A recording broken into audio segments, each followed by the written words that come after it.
ఎల్సిలా books పాడ్కాస్ట్కు స్వాగతం. ఈరోజు మనం పిల్లల పెంపకం గురించి మాట్లాడుకుందాం. అంటే ఇంటర్నెట్లో వెతికితే ఓహ్ లక్షల సలహాలు దొరుకుతాయి. నిజమే.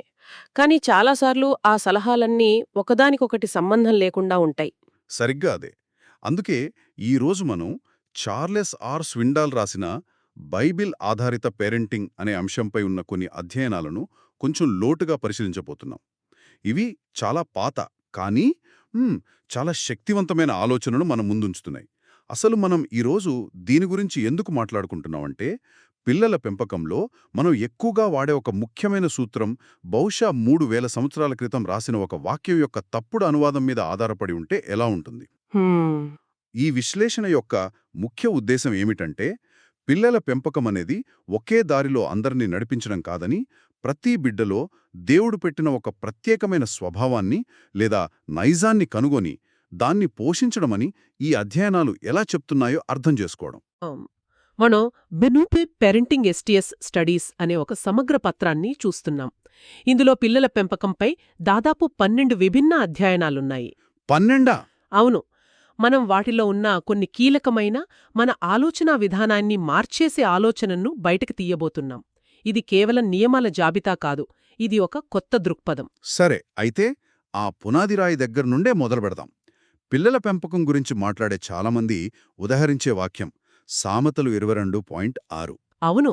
బాలుడు నడవవలసిన త్రోవను వానికి నేర్పుము, వాడు పెద్దవాడైనప్పుడు దాని నుండి తొలగిపోడు. వినడానికి చాలా స్పష్టంగా ఉంది. హ్మ్. అంటే వారికి మంచి చెడు చెప్పి సరైన దారిలో పెట్టాలి, వాళ్ళు పెద్దయ్యాక కూడా అదే దారిలో వెళ్తారు. చాలామంది తల్లిదండ్రులు అనుకునేది ఇదే కదా. సరిగ్గాదే. కాని అసలు మలుపిక్కడే ఉంది. ఈ అధ్యయనాలు ఆ వాక్యం యొక్క హీబ్రూ మూలాల్లోకి వెళ్తాయి. ఓ. హీబ్రూలో ఆ వాక్యం అక్షరాల ఇలా ఉంటుంది: బాలుడికి అతని మార్గానికి అనుగుణంగా శిక్షణ ఇవ్వు. ఒక్క నిమిషం.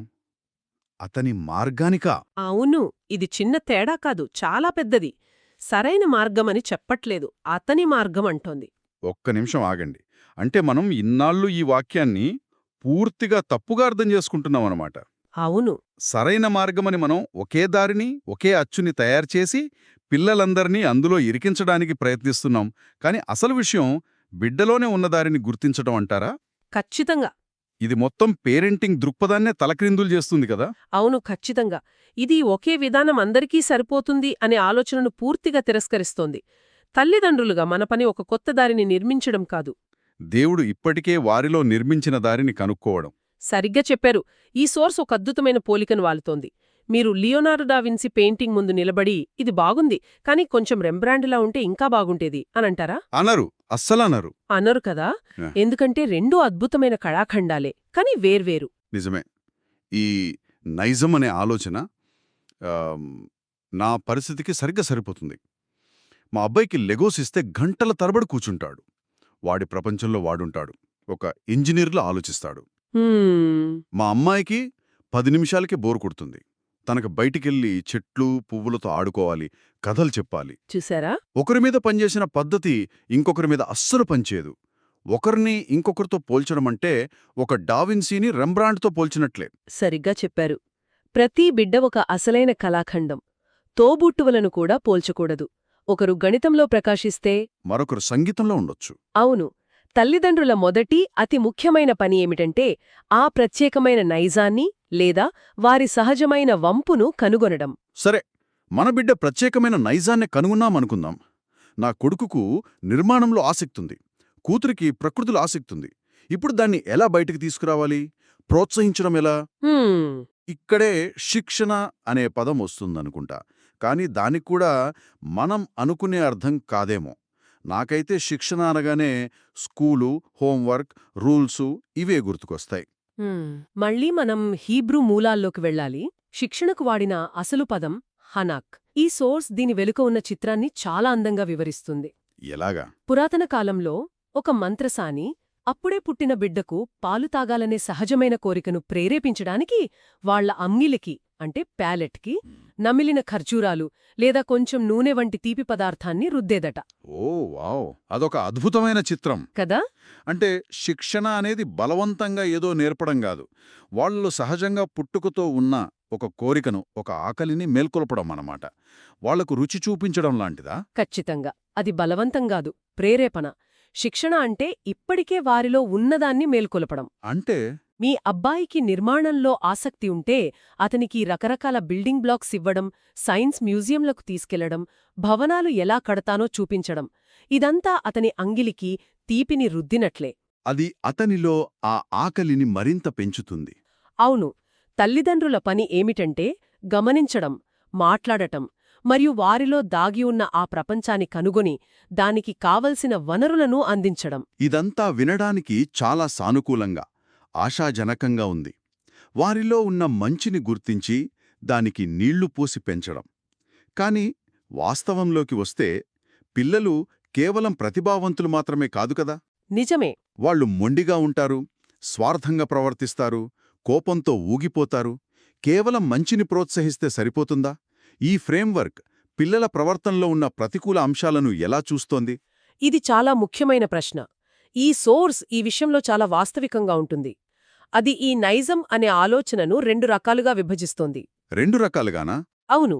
మొదటిది మనం ఇప్పటిదాకా చర్చించుకున్నది. కీర్తన 139లో చెప్పినట్లుగా దైవికంగా రూపొందించబడినలి. నా తల్లి గర్భమందు నన్ను నిర్మించినవాడవు నీవే. ఇవి తల్లిదండ్రులు పోషించి మెచ్చుకోవలసిన మంచి లక్షణాలు. కళాత్మకత, క్రీడా నైపుణ్యం, ఇతరుల పట్ల దయ, లోతుగా ఆలోచించే స్వభావం ఇవన్నీ ఈ కోవలోకి వస్తాయి. సరే, ఇది అర్థమైంది. మరి రెండవ రకం? ఇదే కొంచెం కష్టమైన భాగం అనుకుంటా. అవును. రెండవది పాపపు నైజం. ఇది కొంచెం లోతైన వేదాంతపరమైన విషయం. ఈ సోర్స్ ప్రకారం మనుషులందరికీ పుట్టుకతోనే స్వార్థం, మొండితనం, తప్పు చేసే ప్రవృత్తి వంటి లక్షణాలు ఉంటాయి. అంటే పిల్లలు చెడ్డవాళ్లని కాదు. కాదు, అస్సలు కాదు. కాని వారికి సరైన మార్గనిర్దేశం లేకపోతే వారి సహజ ప్రవృత్తి తప్పుడు దిశలో వెళ్లే అవకాశముందని హెచ్చరించడం. ఇది మొండితనం, అబద్ధాలు చెప్పడం లేదా విపరీతమైన కోపం రూపంలో బయటపడుతుంది. ఓకే. ఇక్కడ తల్లిదండ్రుల పని పోషించడం కాదు, దానిని ఎదిరించడం.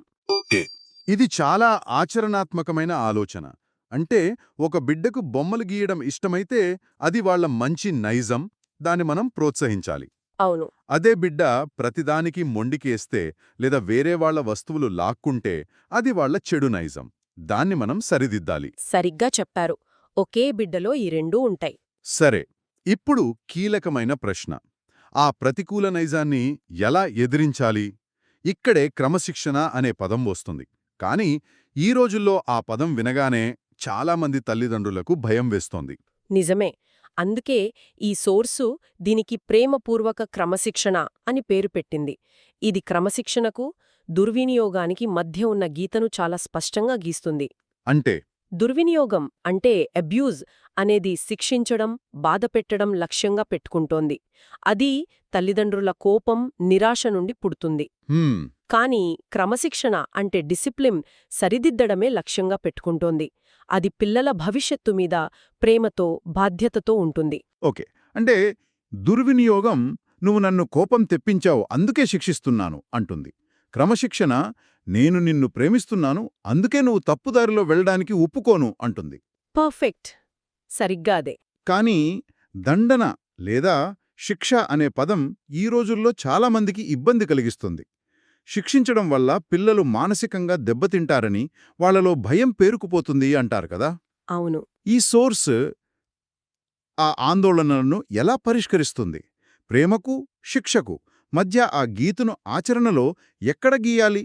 ఈ సోర్స్ సామెతలు 29.15 నుండి ఒక సూత్రాన్ని తీసుకుంటుంది. దండనయు, గద్దింపును, జ్ఞానము కలుగచేయును. ఇక్కడ 2 భాగాలున్నాయి.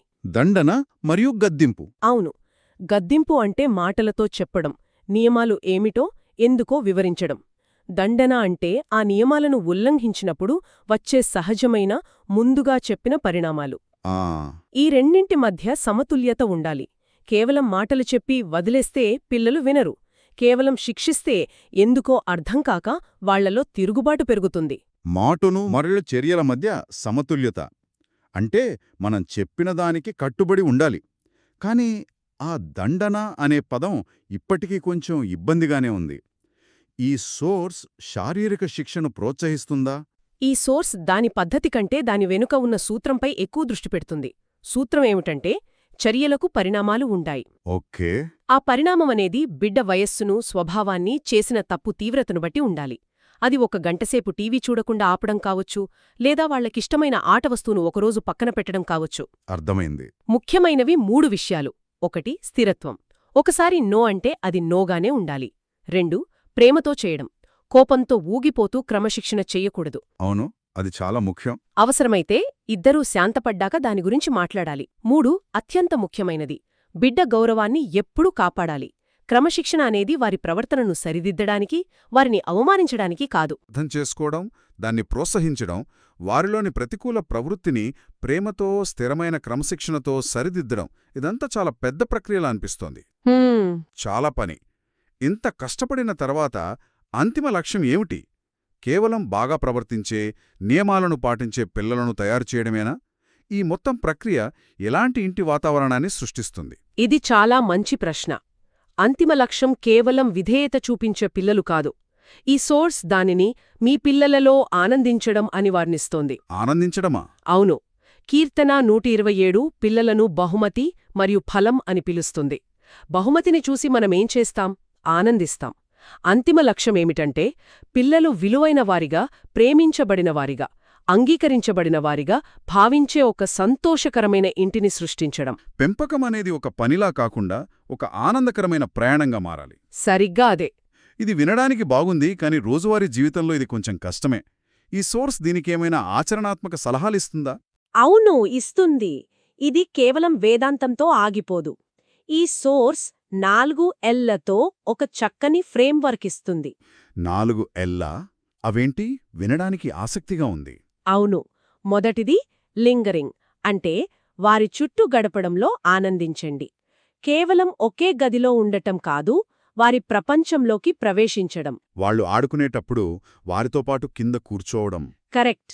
రెండవది లిజనింగ్, వారు చెప్పేది వినడంలో ఆనందించండి. ఇది మనం ఫోన్ పక్కన పెట్టి, వాళ్ల కళ్లలోకి చూసి, వాళ్లు చెప్పేది నిజంగా వినడం. వాళ్ళు చెప్పే మాటల వెనకున్న భావాలను అర్థం చేసుకోవడానికి ప్రయత్నించడం. అవును. మూడవది లర్నింగ్, వారితో కలిసి నేర్చుకోవడంలో ఆనందించండి. వారి ఆసక్తులను మనం కూడా పంచుకోవడం. వాళ్లకి డైనోసార్లంటే ఇష్టమైతే మనం కూడా వాటి గురించి తెలుసుకోవడం. ఆసక్తికరంగా ఉంది.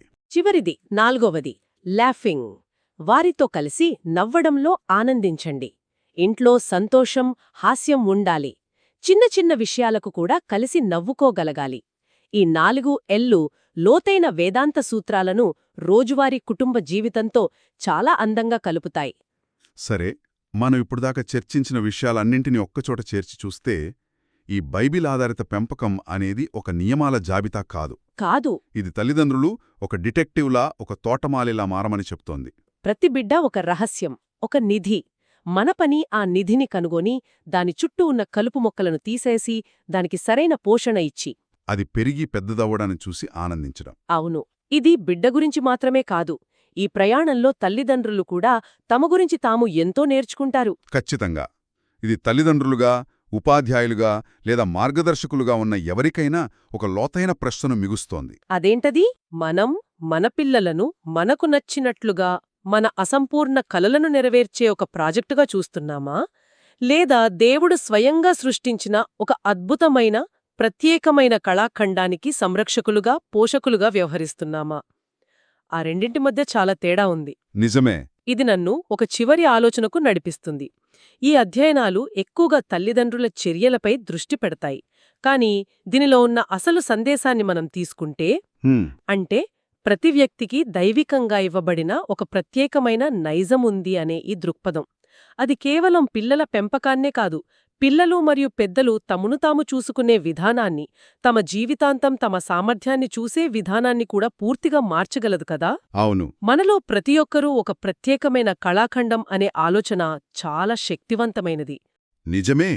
మనల్ని మనం ఇతరులతో పోల్చుకోవడం మానేసి, మనలోని ప్రత్యేకతను గుర్తించి, దానిని పోషించడం మొదలుపెడితే ఎలా ఉంటుంది? ఇది నిజంగా ఆలోచించాల్సిన ప్రశ్న. విన్నందుకు ధన్యవాదాలు మరియు మరిన్నింటి కోసం మా ఛానల్కు సబ్స్క్రైబ్ చేసుకోండి.